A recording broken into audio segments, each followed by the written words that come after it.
Well, here we are, people. Welcome to My Hero Academia Episode 1 review. I'm very excited to talk about this as everyone's screaming to the heavens like this is the next big thing. What is this series going to be like?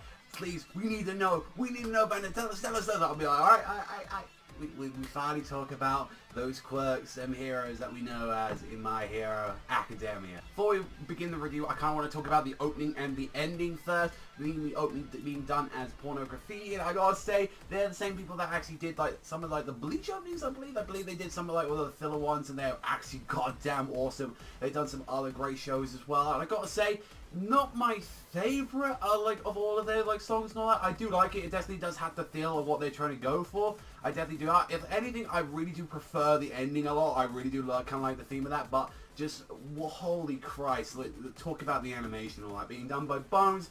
Some people might know him for doing stuff like Soul Eater and Blood Blockade Battlefront, and just like the entirety of this show just looks amazing. Alright, like that's just one thing we knew from the start, that it was going to look fluent, it was going to look beautiful, just action was going to be great. And honestly, I am going to expect no surprises from this because I actually have read all the manga up to date at the moment, so I'm not going to be like, whoa, the craziness, but definitely going to give you my two thoughts of what I definitely thought about the first episode of this anime. So we get to see our main character, Izuku, who's a little wimpy. He's a little bit like a little scared cat, but he doesn't want to be a hero. He definitely showed like kind of like when he was like 4 years old that how life was cruel, because like kid in his class, Bakugo, who has like the ability to like produce explosions, already had his quirk as so many other people, and he was like, well, finding out at like 4 years old, he was the biggest fan of like one certain hero, All Might, and finding out that yeah, that's all it is. Like that's all I'm being reduced to. I'm one of those special few people that hasn't got a quirk because they just started appearing out of nowhere,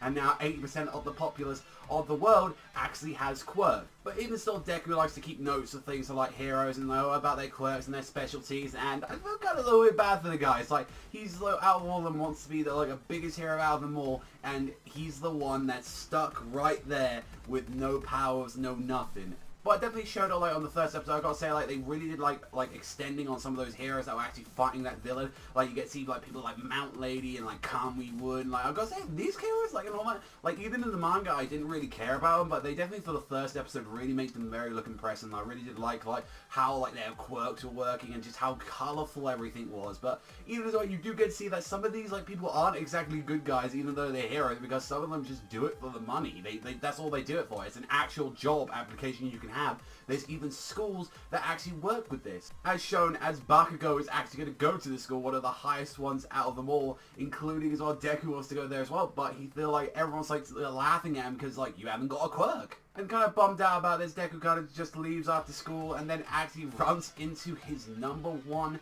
hero of all time, All Might, as a villain is attacking Deku. Now, if I remember correctly, this is where they started changing like elements of like the chapters a little bit. There was like I believe there was some differences here, only some small ones, because I believe it's like he literally punched it so hard with like the Texas Smash that it was just out of air pressure. But I think in the manga it was like he generally punched the villain. I'm not too sure about that. But Deku was like, oh my god, you're my hero. He's already signed an autograph. I need to know more. I need to ask him questions about, can I be a hero? I need to, and grabbing on.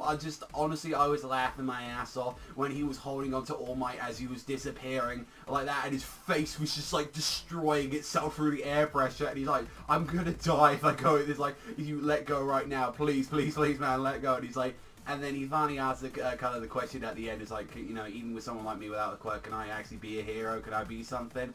And right there, this is the one interesting thing about this, and I haven't seen this happen too many times in a lot of series.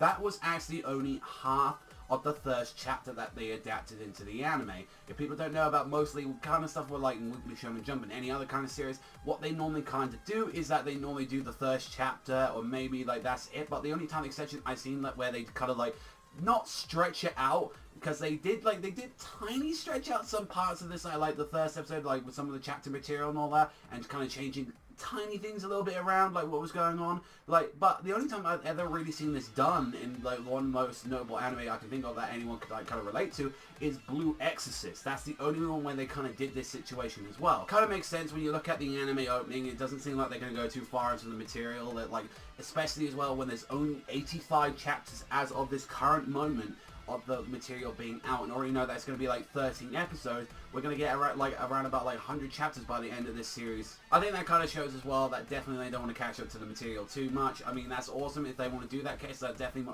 shows that already, if this is going to blow up in that really well, that they definitely want to do a second season, and they definitely want to do another core of it. I feel kind of bummed out though for the people who are absolutely loving this show already from the first episode, that already loving the manga, and kind of wish it had an ongoing feeling. I wish it had that as well, but you know, it's way beyond that point now to complain. But it was kind of nice to see Deku super excited, wanting to see the same YouTube clip of All Might, and just yeah, let's fucking go, let's go, I want to see All Might. But just that was the biggest thing of this, the highest praise I can give for this first episode is that Bones literally outdid themselves.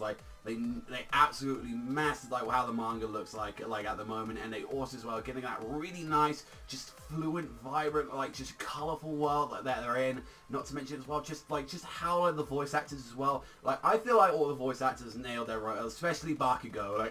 Bakugo especially, because he's one of my favourite characters in the manga, and I really do like him a lot. I think he's an awesome character, and he's a bit of a badass as well. And I'm looking forward to seeing how they're going to handle the other heroes as well. I'm going to see how they're going to handle all that material, but we're honestly going to have to wait. It seems to me a little while before we meet some of my favourite characters in the series, but that's goddamn awesome. I mean, I can't at least as much as I'm saying about it, there's just not enough praise I can give for it. I will say I was a little bit bummed out just only because of the opening a little bit. It's still an awesome opening, but it wasn't the best that pornography is actually produced, and I was I gotta be a bit omitting on that part there.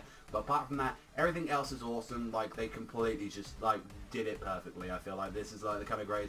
And now for the grading of this episode as well, I loved it a lot. I honestly gotta say an 8.5 to near a 9. I think this episode was absolutely fantastic. You got the comedy into it, you got the great animation, you got a little bit of action with All Might and seeing kind of how the Hero Society work. I really do like that, and I really am looking forward to talking about this in the future. Albeit I didn't mention every single thing that involved in this episode, but I genuinely think though you guys should just watch it for yourself and find out yourself. And if you are curious about the manga and you have no interest about seeing the anime at all, which I don't know, you'd be crazy not to, I actually do review the manga as well, and I'll link you at the bottom of the page right there so you can go and check out for yourself. We're currently on chapter 85 and things are getting quite intense right now. If you love Academia as much as I do and other people, then please hit that like button and hit that subscribe, because you're definitely going to love being here. It's all about Academia. But that is all from me, so thank you so much for watching. As always, I've been your host, Sanjoy Panda, and I will catch you lovely people next time.